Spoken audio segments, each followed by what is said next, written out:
Hello. This is my first ever full-length video, and here you see I'm using IBS Paint. Now, this is my first time using IBS Paint, so you're gonna watch me struggle, like, a lot. So, normally I use Procreate, and so I know how to use the tools on there, but I thought for recording purposes, it would be better to use IBS Paint, considering I keep forgetting to record myself drawing things. Now, what you're seeing here is Kenna Blanche. She's going to be the main character of the anime that I'm working on all by myself. I know, such a great idea, isn't it? So, I just thought that this would be a good idea because I had a lot of free time recently. Now I don't have so much, but, gotta try something new every now and then. Normally, I write a lot of books. Now, I only have one book published so far, and I'm working on publishing the next few. As in, next as a lot. I have 4 that are already done. And so I also draw a lot. And I was like, hey, maybe I could mix the two, do a little bit of both, be a little interesting. And so I decided I would make an anime. Now, Kenna, our main character, is a high school student because I thought, everything horrible happens in high school. And so she's a high school student, and I'll just kind of leave the rest of her story for when I actually make the anime. But here you go. Here's me drawing her and struggling again. I didn't know about the fill tool yet on IBS Paint, so this is what we get. Me trying to color everything in manually and struggling. Oh, there we go. I figured it out. Look at that. I'm so smart. I figured out the, color fill tool, which was not that hard to find. And now, here I am, struggling with her skin color. Even though she's white, like me, it should not be that difficult. This is a pretty easy skin color to color. But, you can see what I'm doing. And I was struggling a lot. And here I am, trying to figure out how I'm going to shade. I have no idea what I'm doing at this point. I don't really remember my process. I think I tried to use some sort of smudge tool, and then I found a blur tool. I like that a lot more, and I started using that because I like when it's blurry, smooth out the imperfections like I do with makeup, which is always so fun. Now, her color scheme is a lot of pink. Think very, very vibrant pink, though, not some little pastel pink, maybe every now and then, but not always. And then she wears a lot of black and red and purple here and there, Very, very nice color scheme, very feminine, I suppose. I don't know. This was just colors I was in the mood in. I thought it would match her personality a little bit. Now, I don't know what I'm doing. Usually when I make a character, it's on paper. I do draw them quite often. If you've seen any of my shorts, you've probably seen the 2 that I have of me drawing one of my favorite characters, Amber. Amber's not going to be a part of this at all because she's from a different book that I haven't even published. And this anime is not going to be based on any of my books because I decided to make a brand new story. And, since we're here, since we're talking, and getting to know each other, I thought I might tell you the background a little bit. Isn't that exciting? You want to know everything about it, right? So, well, the background of this anime is kind of boring. I'm going to be completely honest. I was watching an anime with one of my family members over the summer because they were off school. And it was an anime that I had liked a lot when I was younger. And it was one of those classic, girly animes where they have the magical outfit transformation, cool powers and pretty outfits and all of that stuff. However, my problem with that was that it was made for younger girls, not anyone else, really. I mean, anyone can watch it, of course. But, the primary audience is like an 8-year-old girl. I'm not an 8-year-old girl, to say the least. And so, I wanted something with the same concepts, beautiful girl with pretty outfit, I guess, who goes and she does magical things. But I wanted it to be more, like young adult kind of level of intelligence and plot, and I wanted to add a bit of like a YA fantasy twist because I thought that would be really interesting. We'll sprinkle in a little bit of romance later into the anime, and a whole lot of friendship and camaraderie. So how do you say it? Somebody needs to tell me, okay? But so just things like that, with an actual plot, not just, oh, here are the bad guys, oh no, let's fight them, oh, we won. I want there to be depth to these characters, to this plot line. I want something deeper going on that they're trying to solve and fix. And so that's what I'm trying to achieve, while also adding a bit of action to spice it up.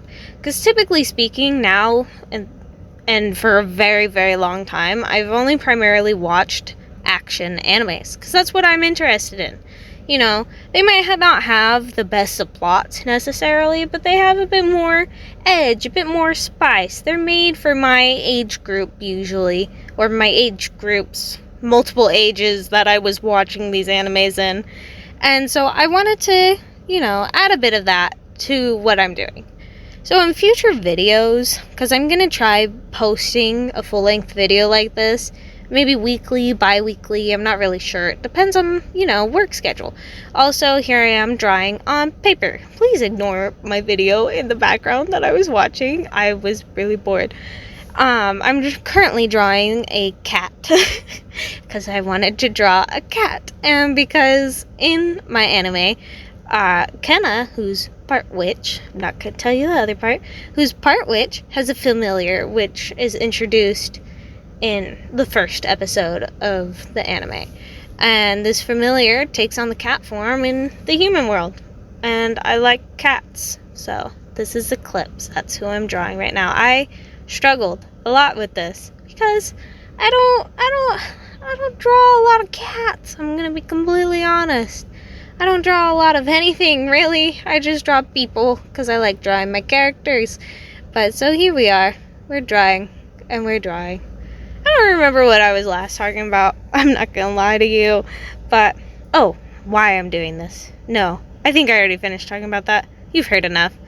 But yeah, here is Eclipse. Isn't she cute? She's a little black cat. So I made these kind of pages for all of the characters. Well, not all of yet, because I'm lazy and a procrastinator, but I've made little pages with the character, what they look like, what's the color scheme, what's some interesting power that they have, what are they, because most of these aren't going to be human, I'm not going to lie to you. But this is Eclipse. She's a cute little cat in the human world, and then she's a big little cat in the not human world. And here I was trying to draw a panther, because she's supposed to look like a panther in the magical realm, and I've never drawn a panther before. Please help me.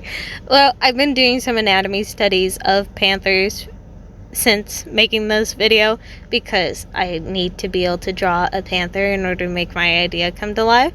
But watch me struggle, because this idea is not going to last on this page. I'm going to change it completely into the much cuter version that you will see in a little bit, because this cat, we'll say, does appear in a very cutesy form for the most part in the show, just because I wanted more like cuddly character. I wanted her to feel like somewhere that the characters can turn to and just like cry, just cry and snuggle some cute cat, a giant cute cat in the magical world, but a cute cat, you know what I mean? But here it is, my very ugly panther, and I was just reinforcing those lines. Do you see that face? That is a sharp cheekbone that kitty has, all right?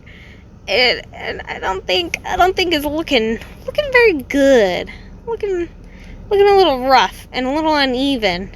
I mean, most of the eyes I draw are pretty uneven, let's be so for real. But this is pretty bad for me. Now I'm trying to add in some horns, because the character in the magical world does have horns, as it's not so it's not completely panther-like. It's just the main part of the body kind of resembles the anatomy of a panther in certain scenes and when it's not being cute and fluffy, which is what I'm going to draw here in a minute when I give up on this panther that I tried hard on for quite some while. Now, you see, there's these pauses in my hand where I just stop, right? Like right there. Now, this clip is quite sped up, and so those periods where I just stop, I stopped for quite some time, and here I am, very, very aggressively erasing that panther, and you can still see it. I know you can, because I can, even while I'm recording this voiceover. And yeah, here I am trying to erase it. No, because I reinforced those lines so much that now I can't get them off the paper. It's stuck like that. I tried. Well, here we go. Now we're doing a much bigger kitty, and it's going to be very cute. At least I hope you think it's cute, because I thought he was cute. He's nice and fluffy and chunky. Not really chunky. It's mostly fur. Yeah, mostly fur. But, if you didn't know, a familiar is usually a spirit or a magical animal, sometimes depicted as cats or dogs in fantasy, who's sent by some, higher power to help the witch on her journey, usually for, guidance, either directionally, morally, or magically. And so, I want my witch to have a familiar, mostly because I wanted to draw a cat. Now, that's not the only reason, I promise. It's not the only reason. This animal does help them a lot on their journeys, and it's also a creature in the magical world that they can ride on quite comfortably. It fits about 3 to 4, fully grown people. Fully grown as in, teenager, adult sizes, if you know what I mean. But look at those chunky cheeks and fluffy ears. I think he's very cute. She's very cute. I haven't decided. I think it's a she. Yeah, probably a she. Whatever. You can decide for me if you really want. I don't think it matters because it's a cat. It's a cat. His name is Eclipse. I love the name Eclipse. I did not come up with that name. That was a friend that came up with that name, and I just thought it was cute. Otherwise, this cat was going to be named Luna, and I thought Luna would be very generic. And it didn't really suit a black cat, because it is a black cat, especially in the human world where it's just a cat. It's literally just a black cat. But, so, different name, Eclipse. Also, you can see that those horns are not equal. I know, they're not ever going to be on this sheet of paper. I was already giving up at the point that you're looking at, okay? I hate symmetry. Everybody should hate symmetry. Symmetry sucks, okay? If you like symmetry, you're lying to yourself. Completely lying to yourself. Leave. Or argue, I don't care. But symmetry sucks. It just does. Also, those weird little things I'm adding right now, those are leaves. I promise they're leaves. And then on the antlers, are those called antlers or horns? Antlers? I think antlers are vines. Those are vines. And it can grow any fruit you want off of them because it's a very magical creature. And it's supposed to help you with journeys and stuff like that. You know the drill. Also, there I was trying to erase the stupid panther face that won't go away. It's still there. It's haunting my page forever. And it will never leave. I tried. But I also didn't color this page because, again, I'm lazy. And usually these initial sketches are just get an idea jotted down. Not really to, figure out every tiny detail. It's more just, what do I kind of want them to look like? Also, I'm just writing down, basic information. Its size. It's 6 foot on all fours. Like I said, very, very big cat. Okay? And, just little things. I barely even remember what I wrote. That's why I had to write it down. But here I am, still writing. I ran out of room writing that last sentence and a lot of these sentences that I wrote because I got too close to the drawing. I suck. This is terrible. How do I not realize when I'm so close to the drawing and I just keep writing? Well, here's the finished product. Isn't it cute? Now, bye-bye!